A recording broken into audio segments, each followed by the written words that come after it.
नमस्कार, मैं हूं निकिता और आप देख रहे हैं सत्य हिंदी।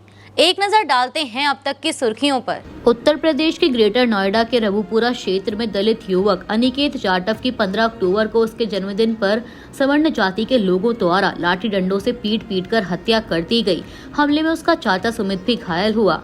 अनिकेत परिवार का इकलौता कमाने वाला सदस्य था और मैकेनिक के तौर पर काम करता था। पुलिस ने पहले मारपीट का मामला दर्ज किया, जिसे बाद में हत्या में बदल दिया गया। 7 आरोपियों में से 2 को गिरफ्तार कर लिया गया है, बाकी फरार हैं। परिवार ने न्याय की मांग करते हुए अंतिम संस्कार में देर तक शव नहीं जलाया। घटना ने पूरे मोहल्ले में शोक और तनाव पैदा कर दिया है। कांग्रेस ने बीजेपी सरकार को दलित सुरक्षा में विफल बताया, जबकि समाजवादी पार्टी प्रमुख अखिलेश यादव ने परिवार से मुलाकात कर आर्थिक मदद दी। पुलिस ने इलाके में सुरक्षा बढ़ा दी है और SC/ST एक्ट के तहत जांच जारी है। पाकिस्तान के रक्षा मंत्री ख्वाजा आसिफ ने इस्तांबुल में अफगानिस्तान के साथ चल रही वार्ता के दौरान चेतावनी दी कि यदि समझौता नहीं हुआ तो खुले युद्ध की स्थिति पैदा हो सकती है। यह बैठक तुर्की में पाकिस्तान और अफगानिस्तान के दूसरे दौर की वार्ता के दौरान हुई, जिसका उद्देश्य सीमा पर सुरक्षा चिंताओं का समाधान और स्थायी युद्ध विराम स्थापित करना है। दोनों देशों की सीमा पर हाल ही में हिंसक झड़पें हुई थीं, जिसमें नागरिकों सहित कई लोग मारे गए। अफगानिस्तान ने इन झड़पों के लिए पाकिस्तान को जिम्मेदार ठहराया था। वार्ता में अफगान प्रतिनिधि मंडल के उप गृह मंत्री हाजी नजीब और पाकिस्तान की सुरक्षा टीम शामिल हैं। अफगानिस्तान की ओर से कहा गया कि वे अपने क्षेत्रीय अखंडता की रक्षा करना चाहते हैं, जबकि पाकिस्तान चाहता है कि अफगान धरती से पाकिस्तान में बढ़ते आतंकवाद का समाधान किया जाए। वार्ता का लक्ष्य दोहा समझौते के बाद शेष मुद्दों पर चर्चा कर स्थिरता बनाए रखना है। पुणे में बीजेपी और शिवसेना शिंदे गुट के नेताओं के बीच जैन बोर्डिंग हाउस जमीन विवाद ने तूल पकड़ लिया है। यह 3.5 एकड़ जमीन मॉडल कॉलोनी में स्थित है और इसका बाजार मूल्य लगभग 3,000 करोड़ बताया गया है। सेठ हरिचंद नेमचंद स्मारक ट्रस्ट ने आर्थिक तंगी का हवाला देते हुए इसे गोखले कंस्ट्रक्शंस को केवल 230 करोड़ में बेचा। शिवसेना नेता रविंद्र धांगेकर ने केंद्रीय राज्य मंत्री मुरलीधर मोहल्ले पर आरोप लगाया कि उन्होंने राजनीतिक ताकत का इस्तेमाल कर जमीन बिल्डर को लाभ पहुंचाने के लिए बेची। धांगेकर ने टेंडर प्रक्रिया को फर्जी और ट्रस्ट के 6 ट्रस्टी में से केवल 4 के हस्ताक्षर को संदिग्ध बताया। वहीं मुरलीधर मोहल्ले ने सभी आरोपों को खारिज करते हुए कहा कि उनकी बिल्डर के साथ साझेदारी 11 महीने पहले खत्म हो चुकी थी और जमीन से उनका कोई संबंध नहीं है। चैरिटी कमिश्नर ने 20 अक्टूबर को स्टेटस क्वो आदेश जारी किया। जैन समाज और सामाजिक कार्यकर्ता इस बिक्री का विरोध कर रहे हैं। वहीं विवाद की वजह से महायुति में तनाव बढ़ गया है। महाराष्ट्र के राजस्व मंत्री चंद्रशेखर बावनकुले ने एक बयान देकर सियासी बवाल खड़ा कर दिया है। उन्होंने बीजेपी कार्यकर्ताओं को चेतावनी देते हुए कहा कि सबके मोबाइल फोन और व्हाट्सएप ग्रुप्स निगरानी में हैं। बावनकुले ने दीपावली के मौके पर भंडारा में कार्यक्रम के दौरान कहा कि कार्यकर्ताओं को अनुशासन और वफादारी बनाए रखनी चाहिए, क्योंकि किसी भी तरह की लापरवाही या पार्टी के खिलाफ बयान गंभीर राजनीतिक नतीजे ला सकते हैं।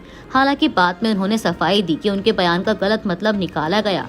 इस पर शिवसेना UBT के सांसद संजय राउत ने तीखी प्रतिक्रिया दी और कहा कि ये बयान निजता और कानून का उल्लंघन है।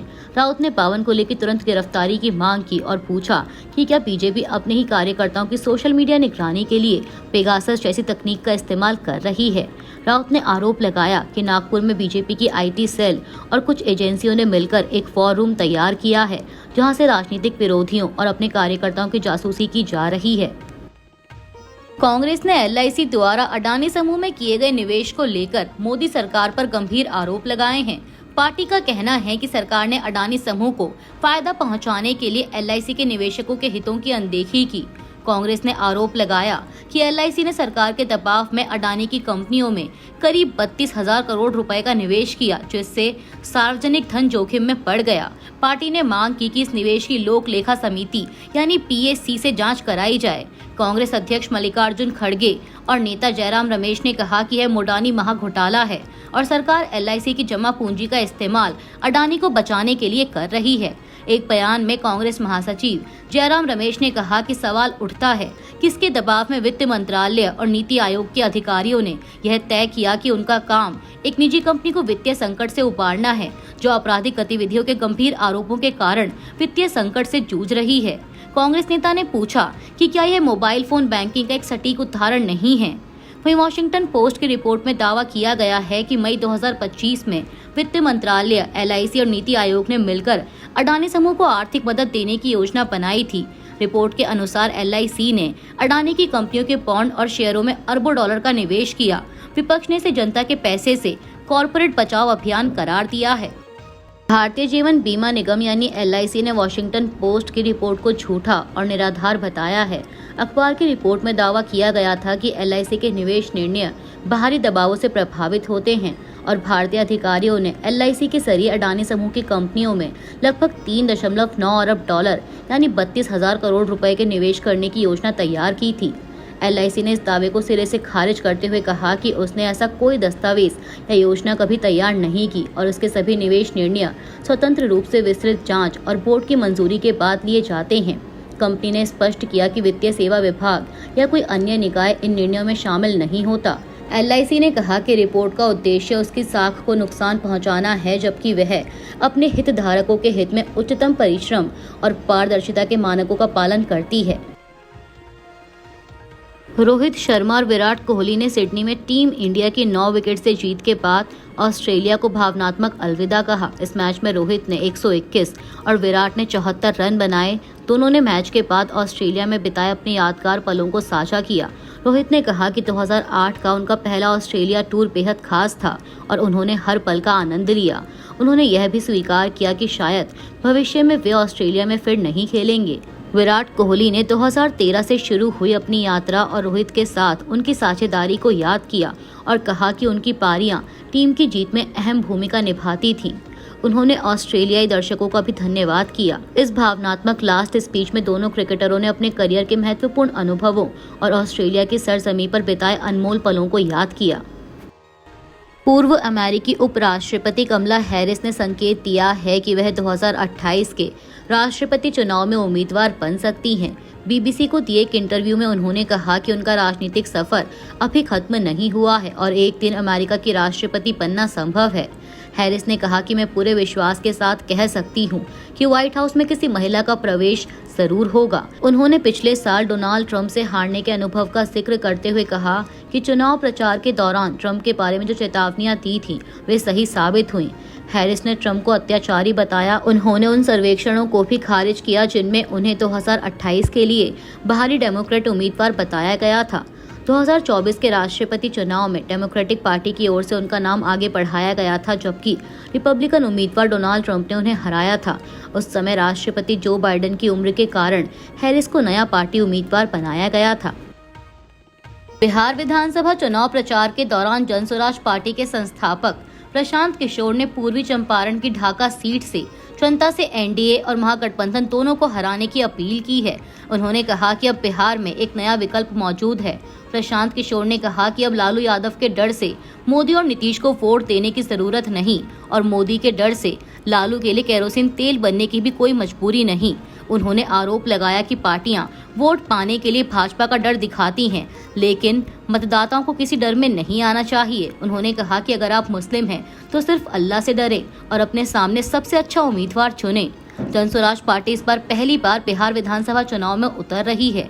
राज्य में 6 और 11 नवंबर को 2 चरणों में वोटिंग होगी और नतीजे 14 नवंबर को घोषित किए जाएंगे। बिहार विधानसभा चुनावों में महागठबंधन के मुख्यमंत्री पद के उम्मीदवार तेजस्वी यादव ने प्रचार अभियान तेज कर दिया है।